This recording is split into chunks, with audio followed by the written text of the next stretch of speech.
What's going on, car family? I'm Ben Wayne. Thank you for joining me in another video. Today, we're checking out the 2023 Kia Niro EV Wave. That's right, another EV. EVs seem to be all the rage right now, and a lot of people have been asking me to review them, so we're back with another one. So right off the bat, I'm going to tell you, this one has a 64.8 kilowatt hour battery connected to a 150 kilowatt motor equivalent to 201 horsepower. It's front wheel drive. Your range, you're looking at about 250 miles of maximum range under ideal conditions, right? So the Niro, if you look at it, this is on an all new platform, and compared to the previous generation of the Niro, the design language on this one is striking. It's something that you actually remember you saw, as opposed to a vehicle that has been designed so safely and made in a way that it doesn't have as much character, that it's something you immediately forget after you see it, like the previous generation.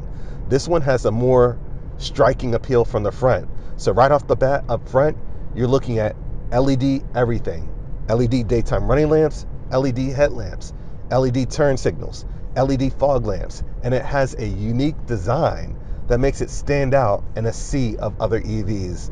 So up front, I love how striking it is. It has the Kia Tiger nose shape, the grille. It has the new Kia badge, the black accents. Now, this is available in a hybrid powertrain as well, but since this is the full-on EV, the grille is just all blacked out and closed off because you really don't need it, right? Underneath the hood, of course, you're getting all those electrical components that we just mentioned, such as the battery. This is a front-wheel drive setup here, but they also included a small frunk, and I use the term frunk lightly. It looks like almost a small case that sits on top of all the electrical components that you could store, some small items there, maybe an umbrella, just small bags, right? You do have storage capacity, but that's in the traditional rear of the vehicle.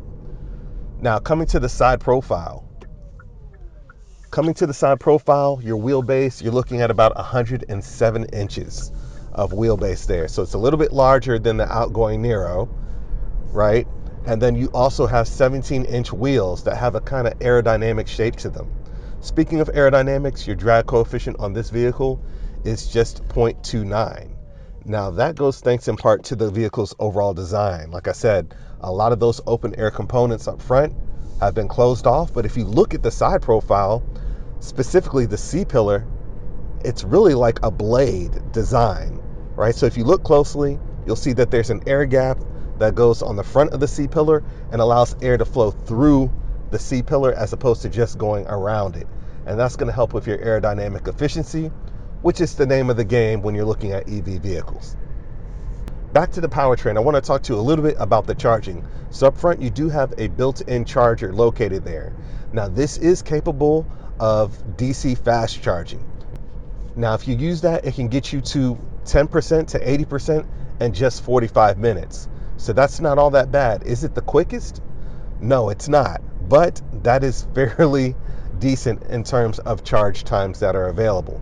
I like how they've incorporated that charge port directly in the front, so you can just pull straight into your garage or your fast charger locations and just plug it straight in. There's no wondering which side of the vehicle the charge port is in, and that is a problem that I've run into while reviewing some other EVs on the market.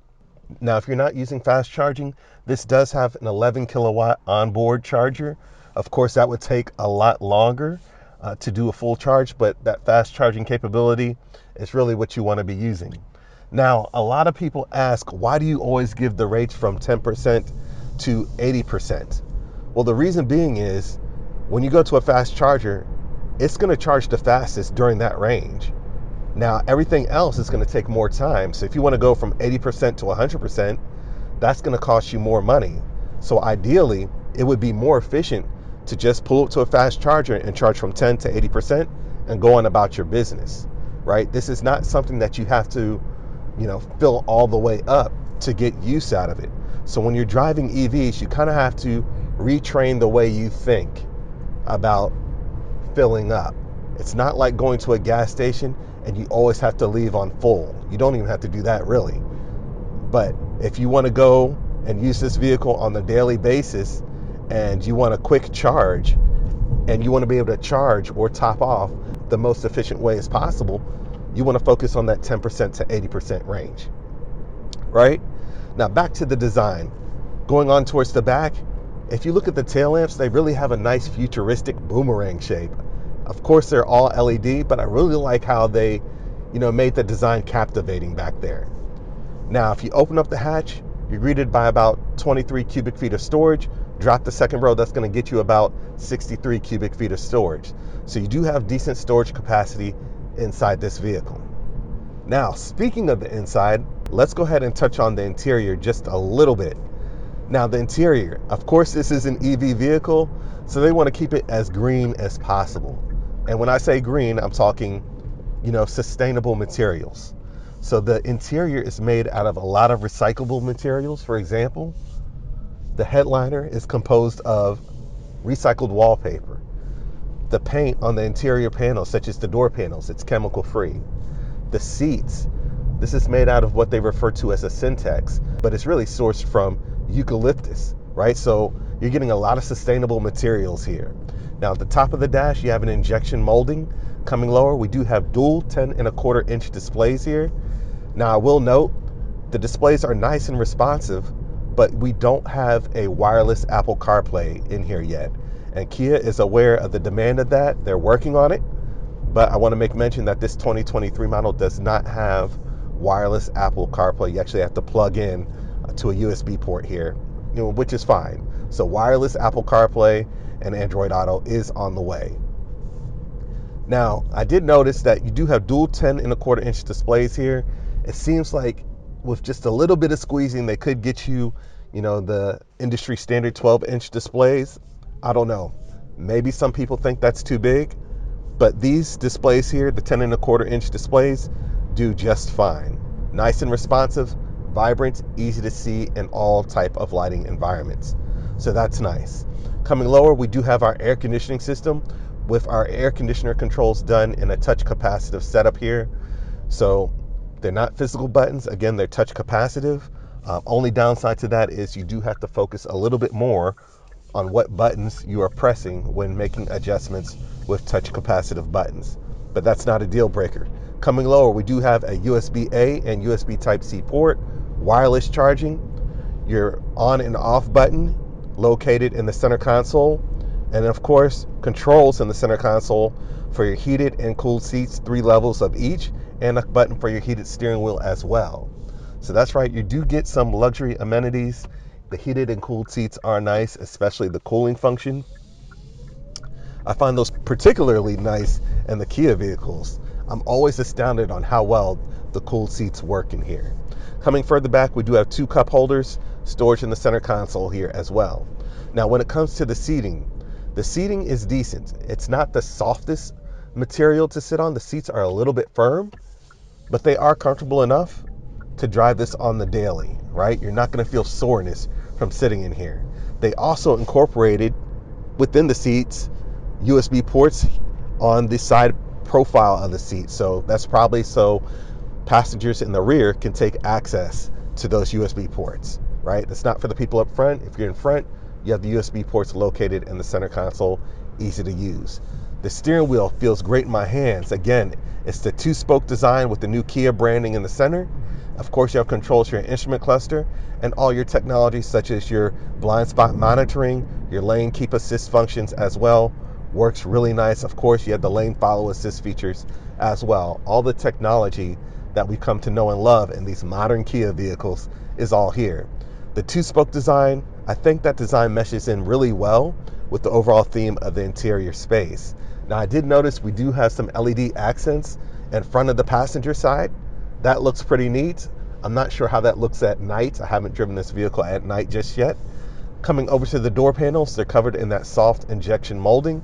Again, the colors here, all chemical free. You have controls for all 4 windows and side view mirrors. And on the bottom of the door, you do have a little bit of storage there as well. Now, for natural lighting in the cabin, you do get a sunroof in this particular model. I feel that's really nice. Would have loved to see a panoramic roof if that was available. But of course, features like that always tend to drive the price point up. Now, speaking of the pricing, I do not have an official pricing for this vehicle. I was not provided with one, and I want to give you an accurate number. I can't always do that. But based off the remainder of their lineup, this isn't the only Niro EV. Like I said, there are other variants. I would assume that this one is going to be priced around $45,000, which isn't the cheapest EV on the market, right? So with EVs, one thing I would like to see in the near future from everybody who's putting out an EV is a more affordable price point. Chevy's done it with their Bolt. That seems to be, one of the most affordable ones on the market. I would like to see everybody else kind of moving closer towards that price point. So this one would probably be around $45,000 or so. Seating in the rear is adequate. Again, you get the USB ports back there. Rear seating is also heated as well. So again, the comforts are there as far as what you would expect in a modern Kia vehicle. Now, I want to talk to you a little bit about the driving dynamics. So up front, we do have McPherson struts, and the rear, we do have a multi-link setup. Now, one thing I noticed about this vehicle is that the regenerative braking, there are 4 different levels to it, right? Most vehicles offer maybe 2, maybe 3, but on this one, there are actually 4 different levels to it. I found that interesting. And it really kicks in depending on what mode you have it in. So that's pretty interesting that there are 4 different levels. I thought that was noteworthy. Now, as far as the handling is concerned, the acceleration feels like it's in the 7-second range on this one. It's more than adequate for daily drivability. You're not getting this one to burn through the power. There are different driving modes, of course. You do have a sport, eco, and normal mode. I'll throw it into sport mode and see how that feels.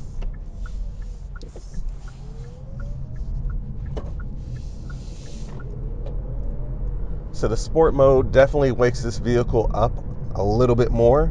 Of course, it's not the most efficient mode. The whole purpose of these EV vehicles are to get the maximum amount of range between charges. Now, of course, I'm not going to go hard in the throttle here because it just rained and the roads are a little bit slick.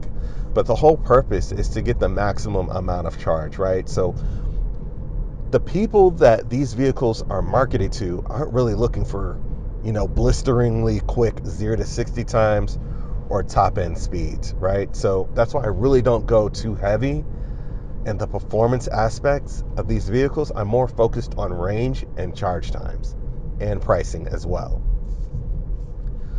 But overall, if you're looking for an EV that is able to deliver around the town range and still have a quality interior feel, I think this is something to consider. Now, with the price point, like I said, it is a little bit higher than some of the other EVs on the market, but it's worth taking a look at. All right, so I'll lay into the throttle here. All right, so it definitely picks up. That torquey feel is there, and it's just a smooth acceleration, right? This doesn't feel like it weighs 3,700 to 3,800 pounds, but it does weigh that much, but it doesn't feel like it weighs that much, right? So you feel a little bit light on your feet in these vehicles, and that instantaneous torque is partly to thank for that. But overall, the handling, it just feels like an average vehicle, right? There's nothing that's striking about the handling. It doesn't feel like it's something that's on rails because it's not built to feel that way. It's built to get you from point A to point B. And if you want what an EV provides, which is smooth acceleration and the ability to do fast charging in about 45 minutes or so, which is not the quickest, but it gets the job done, the Kia Niro provides that. And of course, you're getting the warranty to consider from Kia as well. So all that is something to take in mind when looking at vehicles like this. Let me know what you guys think about this one in the comment section. Is this an EV that you would consider?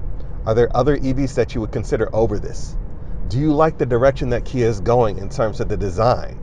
I think the design of this vehicle compared to the previous generation is leaps and bounds better. So let me know what you guys think about this one. Please remember to like, share, and subscribe to my YouTube channel. And until next time, I'm Ben Wayne, the automotive reviewer that YouTube deserves.